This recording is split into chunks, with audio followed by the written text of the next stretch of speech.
സംസ്ഥാനത്ത് മഴക്കെടുതി രൂക്ഷമായി തുടരുന്നു. വിവിധ ജില്ലകളിലുണ്ടായ അപകടങ്ങളിൽ ഇന്ന് 6 പേർക്ക് ജീവൻ നഷ്ടമായി. മലപ്പുറം കൊണ്ടോട്ടിയിൽ 4 വയസ്സുകാരൻ ഒഴുക്കിൽപ്പെട്ട് മരിച്ചു. കോട്ടയം ഈരാറ്റുപേട്ട പയ്യാനിത്തോട്ടിൽ ഉരുൾപൊട്ടലിൽ വീട് തകർന്ന് മരിച്ചവരിൽ അമ്മയും മകനും ഉൾപ്പെടുന്നു. ഇടുക്കി, കോട്ടയം, പത്തനംതിട്ട ജില്ലകളിലാണ് ഉരുൾപൊട്ടലും മണ്ണിടിച്ചിലും ഉണ്ടായത്. റാന്നി മേഖലയിൽ വീണ്ടും ശക്തമായ മഴയാണ്. പമ്പയും മണിമലയാറും മീനച്ചിലാറും കരകവിഞ്ഞൊഴുകുന്നു. കോഴിക്കോട് കൂടരഞ്ഞി ഉറുമിപ്പുഴയിൽ മലവെള്ളപ്പാച്ചിലും ഈങ്ങാപ്പുഴയിൽ വെള്ളപ്പൊക്കവുമുണ്ട്. കനത്ത മഴ തുടരുന്ന പശ്ചാത്തലത്തിൽ 9 ജില്ലകളിൽ റെഡ് അലർട്ട് പ്രഖ്യാപിച്ചു. ആറന്മുളയിൽ പമ്പാ നദി കരകവിഞ്ഞൊഴുകുന്നു. വിവരങ്ങളുമായി Gokul, M Manoj, Subin Thomas, Sanu K Sajeev എന്നിവരൊപ്പം ചേരും. ആദ്യം സാനു കെ സജീവിലേക്ക്. സാനു, എന്താണ് അവിടുത്തെ അവസ്ഥ? വലിയ മഴയാണോ?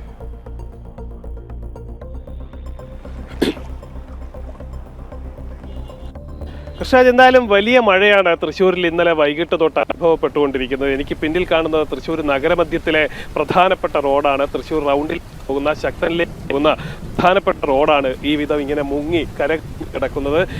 ഈ റോഡിന് നേരെ പിൻഭാഗത്തുള്ള ചേലക്കോട്ടുകരയിലേക്കുള്ള റോഡിലും സമാന നിലയിൽ തന്നെ അതിരൂക്ഷമായിട്ടുള്ള വെള്ളക്കെട്ടാണ്. രൂക്ഷമായിട്ടുള്ള വെള്ളക്കെട്ടെന്ന് പറയുമ്പോൾ വലിയ ഒഴുക്കും ഈ ഒരു നഗരമധ്യത്തിൽ ഈ റോഡിലൂടെ ഉണ്ട് എന്നുള്ളതാണ്. അതുകൊണ്ട് തന്നെ ചേലക്കോട്ടുകരയിലേക്കുള്ള റോഡ് താൽക്കാലികമായിട്ട് ഇപ്പോൾ പോലീസ് അടച്ചിരിക്കുകയാണ്. അതുവഴിയുള്ള ഗതാഗതം പൂർണ്ണമായിട്ടും തടഞ്ഞിട്ടുണ്ട്. ഒപ്പം തന്നെ നഗരത്തിലെ പൂങ്കുന്നത്ത് ദുരിതാശ്വാസ ക്യാമ്പും ഇപ്പോൾ തുറന്നിട്ടുണ്ട്.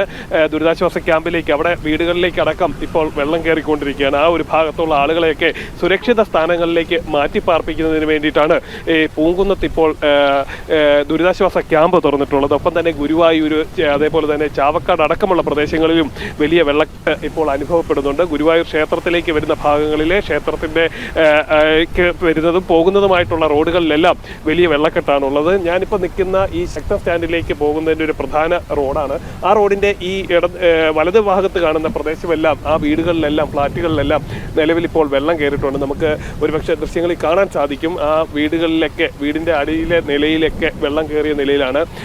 ഗേറ്റിൻ്റെ അല്ലെങ്കിൽ ആ ഒരു മതിലിൻ്റെ പൊക്കത്തോളം വെള്ളം വന്നിട്ടുണ്ട്.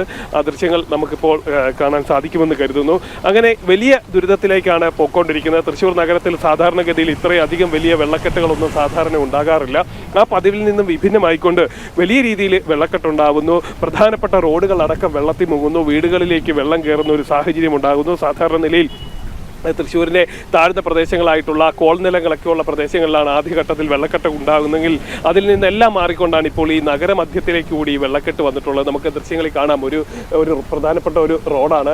ആ റോഡിൻ്റെ മതിലിൻ്റെ പൊക്കത്തിൽ വരെ വെള്ളം എത്തി നിൽക്കുന്ന ഒരു കാഴ്ചയാണ് നമുക്ക് കാണാൻ സാധിക്കുന്നത്. എന്തായാലും വലിയ രീതിയിലുള്ള ദുരിതത്തിലേക്ക് കാര്യങ്ങൾ നീങ്ങുകയാണ്. അതിരപ്പള്ളിയിലടക്കം വലിയ ശക്തമായിട്ടുള്ള മഴയുണ്ട്. നമുക്ക് ഇതിനോട് ചേർന്നിട്ടുള്ള, അതായത് ദേശീയപാതയിലേക്ക് പോകുന്ന പ്രധാനപ്പെട്ട റോഡാണ്. നമുക്ക് ആ ദൃശ്യങ്ങളും കാണാൻ സാധിക്കും.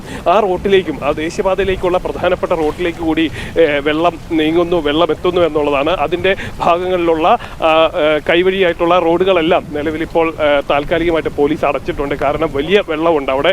അത് മാത്രമല്ല, കാനയുണ്ട്, അതിലൊക്കെ വലിയ ഒഴുക്കുണ്ട്. അത്തരത്തിലുള്ള ഒഴുക്കൊക്കെ വരുമ്പോൾ ഏതെങ്കിലും തരത്തിലുള്ള വാഹനങ്ങളൊക്കെ വന്ന് അതിൽ അപകടപ്പെടാനുള്ള സാധ്യത കൂടി മുന്നിൽ കണ്ടുകൊണ്ടാണ് പോലീസ് മുൻകരുതൽ നടപടിയുടെ ഭാഗമായിട്ട് ഈ പ്രദേശത്തെ റോഡ് കൂടി അടച്ചിട്ടുള്ളത്. നഗരത്തിനൊപ്പം നഗരത്തിൻ്റെ പ്രാന്തപ്രദേശങ്ങളിലടക്കം, ഉൾപ്രദേശങ്ങളിലടക്കം വലിയ രീതിയിൽ വെള്ളം ഉണ്ട് എന്നുള്ളതാണ് നമുക്ക് മനസ്സിലാക്കാൻ സാധിക്കുന്നത്. അതേപോലെ തന്നെ കോൾനിലങ്ങളിലേക്കടക്കം വെള്ളം തള്ളിക്കയറുന്ന ഒരു സാഹചര്യമുണ്ട്. അതുകൊണ്ട് തന്നെ ആ പ്രദേശങ്ങളിൽ വരും മണിക്കൂറുകളിൽ ആ പ്രദേശങ്ങളിലൊക്കെ ദുരിതാശ്വാസ ക്യാമ്പുകളൊക്കെ തുറക്കുന്നതിന് വേണ്ടിയിട്ടുള്ള നടപടികളൊക്കെ ആരംഭിക്കുമെന്നാണ് നമുക്ക് മനസ്സിലാക്കാൻ സാധിക്കുന്നത്. സാധാരണ നിലയിൽ കോൾനിലങ്ങളിലൊക്കെ ഉയരുന്ന വെള്ളം വളരെ വേഗത്തിൽ ഇറങ്ങിപ്പോകാനുള്ള സാധ്യതയില്ല. അതുകൊണ്ട് തന്നെ ആ പ്രദേശങ്ങളിലൊക്കെ വലിയ രീതിയിൽ വെള്ളക്കെട്ടുണ്ടാവും. വീടിൻ്റെ മുകളിലെ നില വരെ വെള്ളമെത്തുന്ന സാഹചര്യങ്ങളൊക്കെ മുൻകാലങ്ങളിലൊക്കെ ഉണ്ടായിട്ടുള്ളതാണ്. അതിന് ആനുപാതികമായിട്ടുള്ള വെള്ളക്കെട്ടൊക്കെ ഉണ്ടാവാനായിട്ടുള്ള സാധ്യതയും മുന്നിൽ കാണുന്നുണ്ട്. അതുകൊണ്ട് തന്നെ ജില്ലാ ഭരണകൂടം അതിനെയൊക്കെ ഏകോപിപ്പിക്കുന്ന ഒരു നടപടികളിലേക്ക് കാര്യങ്ങൾ മാറുകയാണ്. വില്ലേജ് ഓഫീസർമാരൊക്കെ ആ വിഷയവുമായി ബന്ധപ്പെട്ടുകൊണ്ട് അടിയന്തര യോഗമൊക്കെ ചേരുന്നു എന്നാണ് നമുക്കറിയാൻ സാധിക്കുന്നത്. ശരി, സാനു കെ സജീവാണ് വിവരങ്ങൾ നൽകിയത്.